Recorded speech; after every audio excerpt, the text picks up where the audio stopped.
અમદાવાદમાં સિવિલ હોસ્પિટલમાં દર્દીને વેન્ટિલેટર ઉપર અને આઈસીયુમાં દાખલ થયેલા પરિવારે ફુવાને બોલાવી અને જે સારવારનો નિમ્ન પ્રયાસ કર્યો છે એની વિજ્ઞાન જાથા નિંદા કરે છે અને વખોડે છે.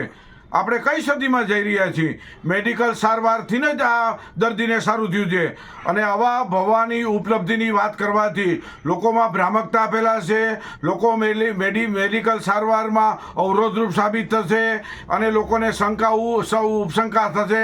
આ બધાના નતીજાની અંદર આપણે વિજ્ઞાન જાથા જે ભુવા સામે, એના પરિવાર સામે, સિક્યુરિટી ગાર્ડ સામે, ડૉક્ટર નર્સ સામે કાનૂની કાર્યવાહીની માગણી કરીએ છીએ. શિક્ષાત્મક પગલાં સરકારી કર્મચારી સામે પણ માગણી કરવામાં આવે છે.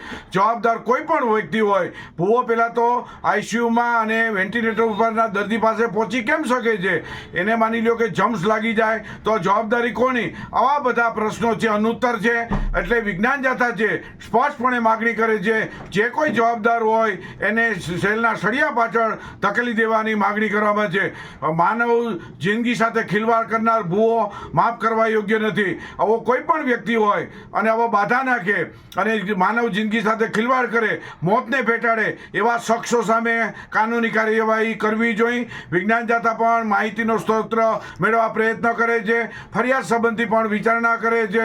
તાત્કાલિક ધોરણે સરકારી તંત્રે ભુવા સામે અને પરિવાર સામે કાનૂની કાર્યવાહીની માગણી કરવામાં આવે છે. આપણે સૌ જાણીએ છીએ કે અત્યારે 21મી સદીની અંદર ભુવો જો વેન્ટિલેટર સુધી પહોંચી શકે અને તે સારવાર બેધડક કરી શકે તો આમાં નીચા જોડવું છે. સમગ્ર સરકારી તંત્રને, આરોગ્ય તંત્રને પણ નીચા જોડવું છે. આવું ન થવું જોઈએ. આપણે સૌ સાથે મળીને આવું પુનરાવર્તન ન થાય અને જે જવાબદાર હોય તેની સામે કાર્યવાહી થાય, એને જેલના પાછળ, સળિયા પાછળ ધકેલી દેવાની વિજ્ઞાન જાથા માગણી કરે છે. આપણે સૌ જાણીએ છીએ કે સરકાર અનેક ઉપલબ્ધિઓમાં આરોગ્ય તંત્ર ઉપર સામાન્ય વર્ગને પોસાય તેવું કામ કરે છે અને દર્દીઓને સાજા કરે છે.